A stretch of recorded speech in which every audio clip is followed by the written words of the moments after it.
A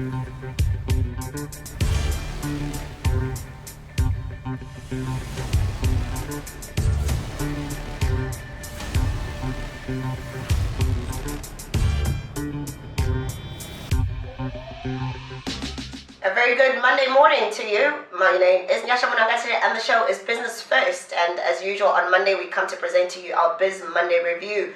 Our show has been proudly brought to you by CBZ Bank, who are our partners for success. And each Monday we come to bring you the headlines, the business headlines that made news in the previous week. And I am joined by a resident analyst, that is Victor Bhoroma. He is an economic analyst. Victor, thank you. It's Monday again. Thank you so much, Nyasha. Good day to all viewers and listeners. All right. Victor, today we will be talking about the biggest news, the biggest business news from last week. And exactly 7 days ago, SI 142 was instituted. What has happened since the institution of SI 142? Okay, since SI 142 of 2009 was instituted or implemented actually, or promulgated by the government, what we have seen is more or less a wait-and-see attitude, where businesses are sort of slightly waiting for price discovery in the market.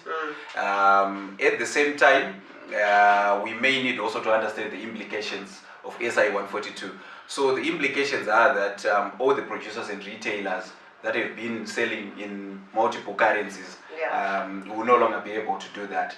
So because of that, you will realize that most producers and retailers that have got a very huge import component, who import their raw materials or who import their products from outside the country, have adopted a wait-and-see attitude, where slightly stock has been removed from the shelves, just leaving a bit to be operating, and predictably they have used the black market rate to price their products.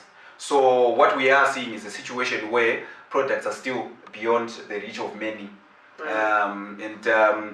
This may be the phenomenon, I think, for the next 1 week or so as the dust settles. So that's what is primarily happening so far. Yeah. All right, let's talk about retail sector for a second. A large portion of the goods that they're selling are imported, and presumably they were actually bought at very high exchange rate pricing. And with what we're seeing with the rates coming down, there could be some huge losses that they need to shave off there. Yeah, there could be some huge losses, but I think the retailing sector, even the manufacturing sector in Zimbabwe, have learned their lessons, especially from 2008.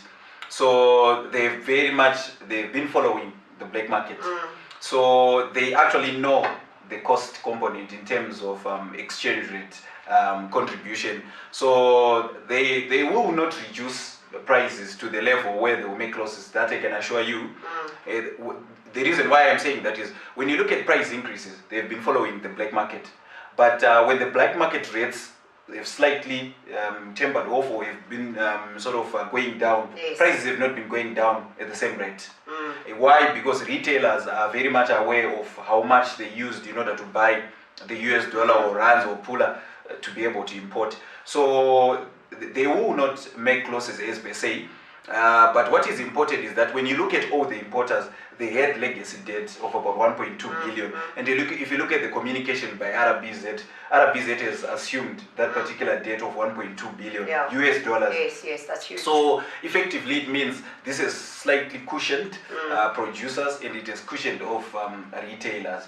So in terms of losses or going down, I don't think they will be going down because of the SI 142. Yeah, because they have assumed that debt at 1-to-1. At 1-to-1. So effectively it means that the Reserve Bank has assumed a debt of about 7.8 billion Zimbabwean dollars, using the interbank rate of about 6.5 today.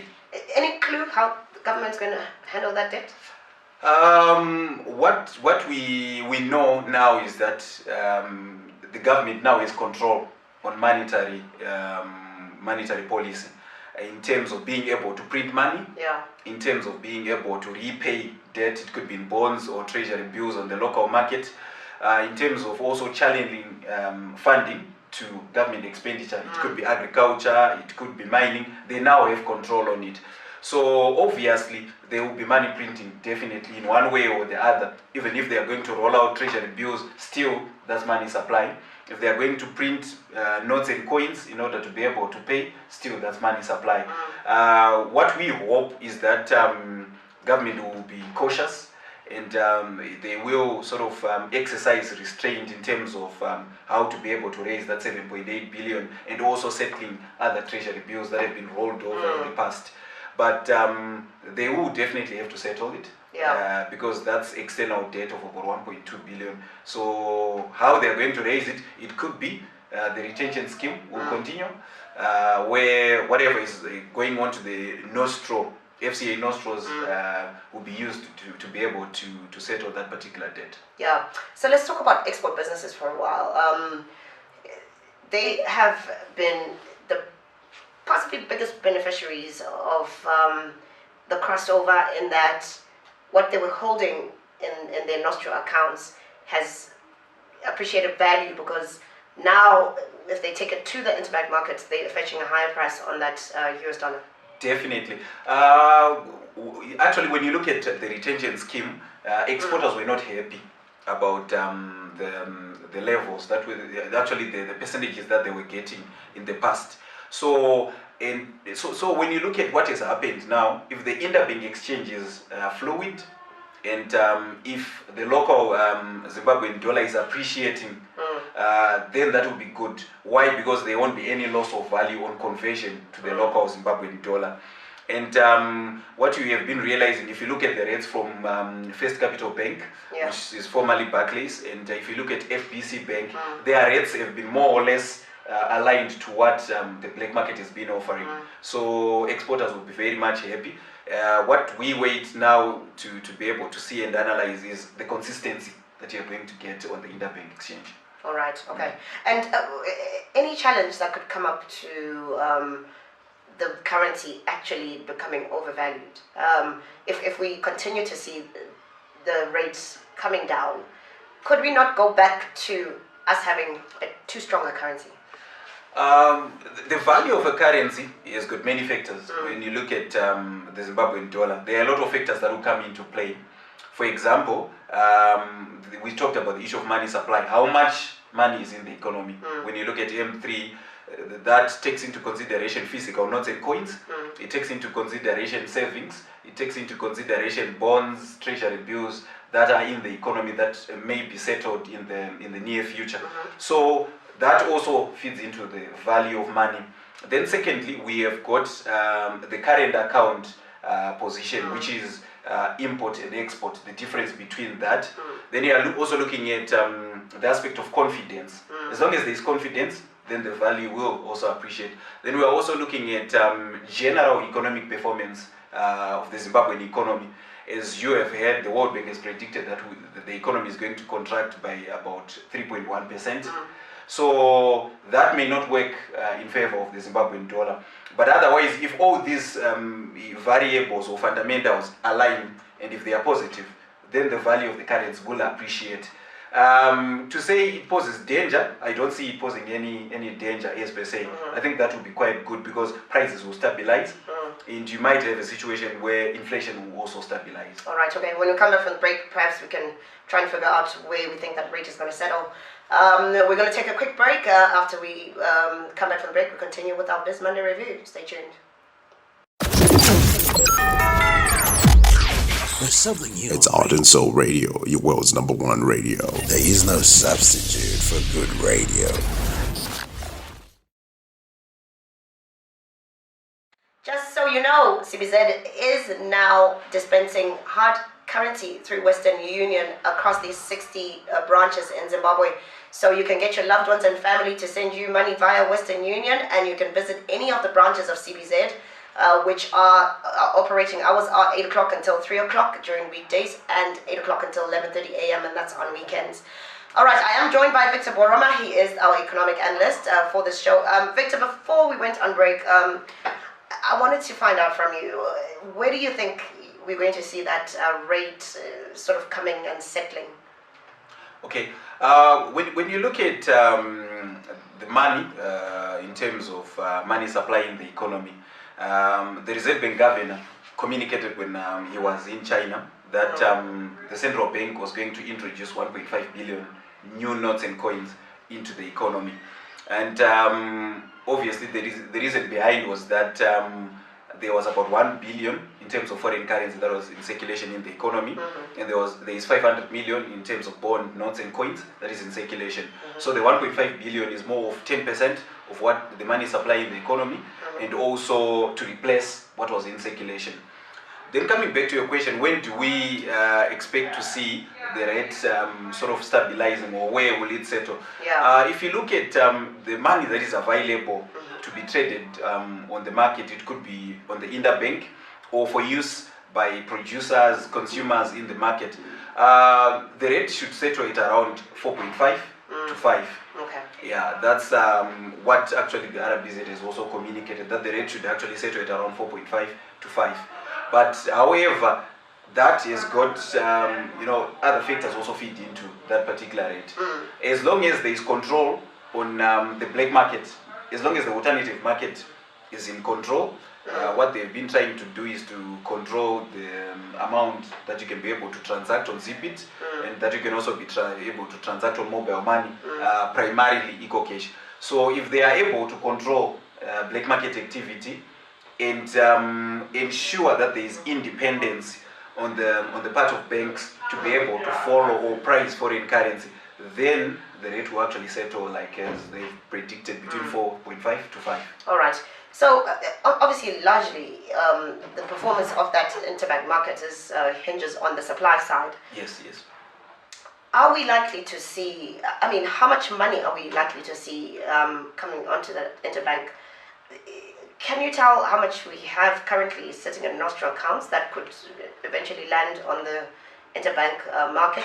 And obviously, government has also mentioned some facilities that they're trying to unlock to also come. How much do we comfortably need to see on that interbank market for it to perform as well as it needs to? Okay. When you look at currently what we have in our Nostro FCA accounts in terms of foreign currency, we are just under 700 million. But however, exporters have been reluctant to release it onto the market for the fear that they won't be able to get it when they need it. And also there was a vast difference between the interbank rate and the alternative, which is the black market rate. So already we have got just under 700 million. But when you look at also our exports, last year alone, we exported goods and services to the tune of around 4.23 billion. So as long as there is confidence and as long as there is competitiveness on the interbank exchange, then we can expect 40 to 50% of that amount to get into the interbank exchange in a year or even over. Yeah, so that likely depends on the confidence that will be on the market. And like you would understand, what RBZ has done is that out of what they retain, say for example, if you look at miners, they retain 55%. And RBZ takes 45%. Out of the 45% that they are going to take, 50% of the 45% is going to be liquidated on the interbank market, right? Using the prevailing rate. So what it effectively means is that there is going to be a lot of foreign currency that will be directed there. So we will definitely probably see 40 to 50% of our exports landing on the interbank market. All right. Any loopholes with the currency developments?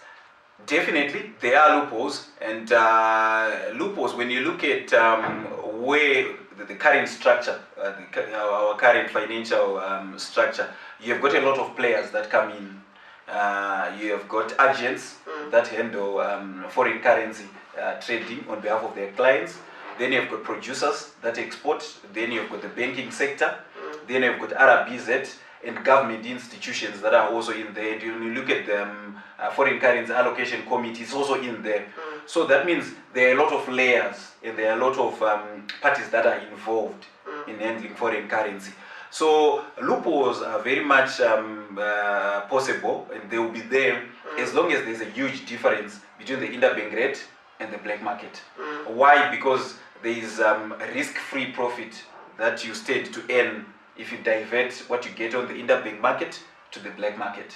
So that has always been the fear on the part of RBZ to release all the money that they access in terms of offshore credit facilities to the interbank market, because it will end up in the wrong hands.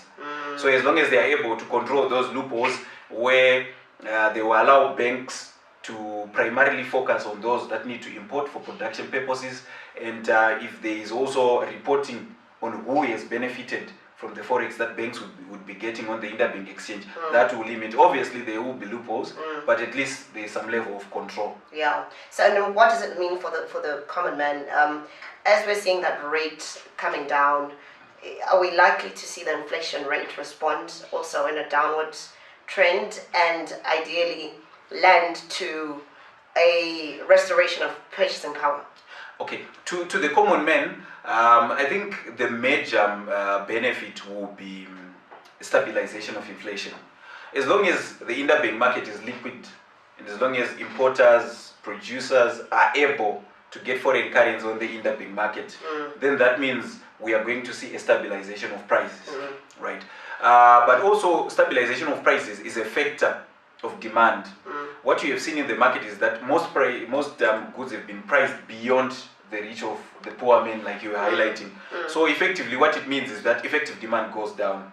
So the retailer or the producer will slightly adjust, which is the aspect of price discovery, will slightly adjust to match demand and also to be able to stay in business. So I think the most prominent impact that you're likely going to see, if it works out, is the reduction in prices. That would be the first thing. Then once prices stabilize, inflation will also stabilize. Remember, our inflation is already over 100%, which is hyperinflation. So if prices stabilize and inflation stabilizes, then that means there's a restoration of income purchasing power parity. So that means if you are earning, on average, our civil servants have been earning around $500. I understand now they have reached a deal to go up to 1,000. It means that there's restoration of purchasing power. All right. And what's the effect of that increase for the civil service? The effect, we know, as the finance minister has been communicating consistently in the past 5 months, government has been declaring budget surpluses. So once you have got a hike in terms of civil service cost, that may also eat into the surplus. So depending on the actual amount on the total budget, we are likely going to go back to a situation where we might have a government budget deficit. But then when you also look at what has been happening in the past, remember we highlighted it on one of our programs, that government revenue has been going up because of inflation. And VAT has been going up with prices. So that means when they award, when they review civil service salaries, they also anticipate an increase in terms of revenue. So it might settle, it could be a break even, but we may see a slight budget deficit because of it. All right. And lastly, can we tell how long we need to give this new development before we see the impact of the new currency? In terms of prices, I think let's just give it a week or two. The dust will have settled by then. And in terms of the actual impact on the macroeconomic level, I think let's give it about 4 to 6 months. The reason why I'm saying so, we are going now into the last half of the year. So obviously there's sort of some adjustments that producers, even consumers, are actually making. So in terms of the effect on the actual economy, let's look at year end. But in terms of the impact on the market, which is the buying and selling, the trading on the market, daily transactions, a week or two, I think the dust would have settled. The dust would have settled, and we'll be here to certainly follow up on that dust settling and seeing where we are in our economy. And that's all the time we had this morning for Business Monday Review. I was joined by Bhoroma. He is an economic analyst and our resident analyst here on the show. The show was brought to you by CBZ Bank, who are partners for success. Just so you know, you can receive Western Union from any of our 60 branches of CBZ across the country. So let your loved ones know that they can send you Western Union and you can walk into any of our banking halls to pick up the money. Until tomorrow, I'm back again for Business First. please do join us again. Until then, goodbye. God bless.